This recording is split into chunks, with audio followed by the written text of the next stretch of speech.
I selfishly am doing this video because I have had succulents at home. Some I have done a great job of taking care of, and some, honestly, I've not done such a great job. So I felt like I wanted to know a little bit more about succulent care for myself, so I did a lot of research, and I'm hoping that I can pass on some of this information to you, and it'll help you at home to care for your succulents as well. Here, look at these. They're gorgeous, you guys. I wanted every single one of them. These are all different planters done up with these gorgeous arrangements of succulents, all different shapes, so these concrete-like planters. And I was thinking to myself, I really want to bring one home, but I want mine to look like this at home. So how do I do that? Here, these are perfect. They are not underwatered. They are not overwatered. They are just gorgeous. And this is what I want to replicate in my own home, and I want you to do the same thing. So what I really want to talk about is after you come to the nursery and you pick out your gorgeous succulents like this, and you bring them home, where do you put them? So everybody talks about sun, sun, sun, sun for succulents. It is true, they do like sun, but there actually can be such a thing as too much sun for a succulent. So basically what you want to do is you want to bring your succulent home to a very brightly lit space, but you do not want the direct sunlight pouring right in on it, and I can show you an example. Here's this little succulent. Some thought, oh, this is really neat, it's kind of multicolored, but really what's happening in here is that this succulent is sunburned. This was sitting at the tippity top of our display in the greenhouse, getting more sunlight than any other of the succulents, and it's getting a little too much. Will it recover from this? Sure, but this is not actually how it's supposed to look like. This is what happens when a succulent gets too much sunlight. When they're getting just the right amount of sun, which I'll tell you is a minimum of 4 to 6 hours in your home of a brightly lit space in direct sunlight, then they will look nice and healthy in color like these succulents here. Okay, now I'm going to move on to the next one. This is the most daunting one, but we can do this. Let's talk about watering. Here's the thing about water. When it comes to watering houseplants, there is really no exact science because it depends on many factors. It depends on your home. How hot is it? How cold is it? How dry is it? It depends what kind of container you're putting your plants in. Do the containers have drainage? Do they not have drainage? Are they little containers like this, or are they big containers like this?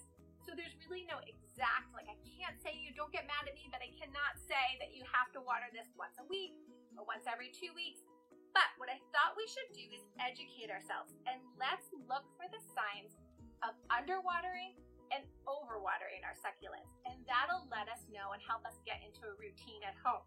Okay, let's start with underwatering first, because I think I would rather that you err on the side of underwatering your succulents because they really do not like to be overwatered, and once they are overwatered, it's hard to recover from that. All right, so here is a plant. I know this is hard to tell.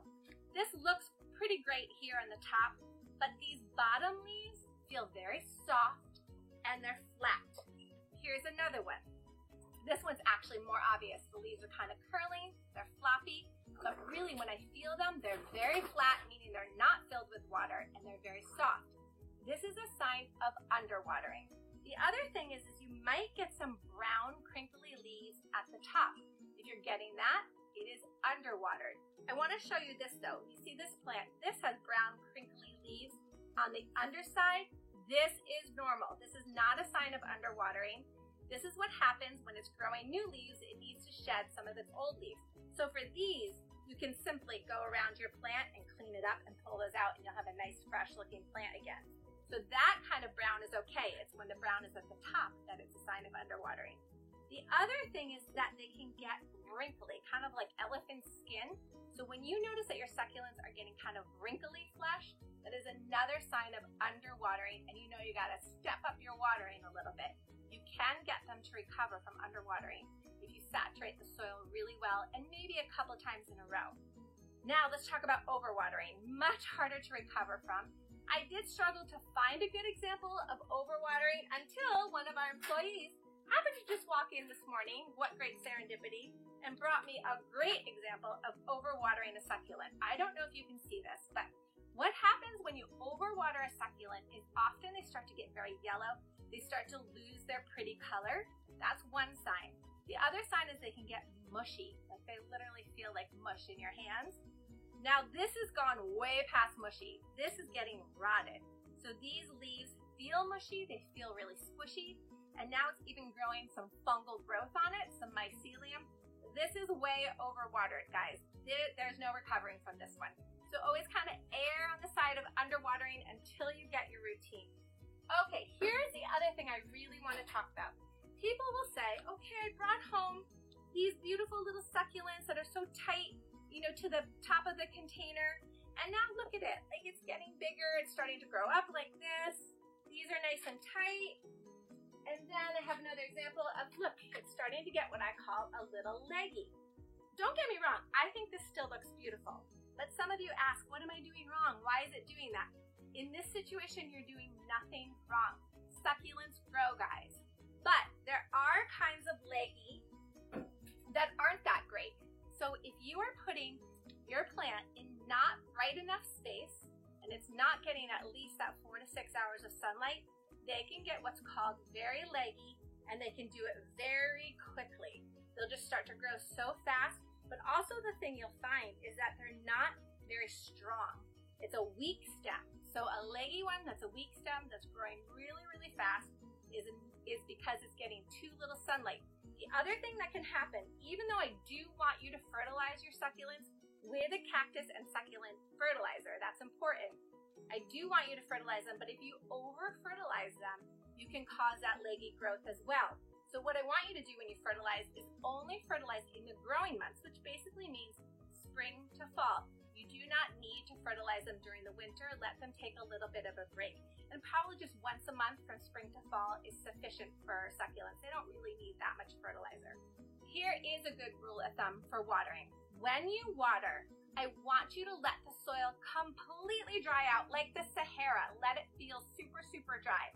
And then when you water, I want you to take a watering can like this, something that has a small little spout, so you can get right to the soil. The succulents are usually planted really tight. This way you are not wetting the flesh of the succulent, you're just wetting the soil at the base. And if you have drainage, water all the way through, let the water come all the way through the pot, let it drain out, do not let the succulent sit in water. If there's no drainage in the pot, I still want you to water very well, but just so it doesn't feel soggy, just so that soil feels evenly damp throughout the entire pot. So that's really important for your watering. I'm gonna say maybe, guys, don't hold me to it, but I'm gonna say maybe once a month you might be okay with your succulents at home, but like I said, look for the signs of underwatering and overwatering. So we talked about the proper light, we talked about the signs to look for underwater and overwatering and watering your succulents. We talked about fertilizing your succulents. We talked about succulents getting leggy. We talked about that, yes, succulents naturally grow. They can get a little leggy on their own, but you can enjoy that. That can actually be beautiful. If you don't mind that look, they can start to cascade down the pot, and that can be beautiful. If you really do mind that look, you can actually prune succulents. So you could take a succulent, you could actually cut it, leaving at least an inch of the stem at the base, and it will start to regrow at the base. And don't throw away these clippings. You can propagate these, but that's a whole nother video for another time. So hopefully I've enlightened you a little bit more about succulent care at home. I've helped myself with this research, so I think I'll be able to take one of these succulents home and take really great care of it. Thanks a bunch. See you next time.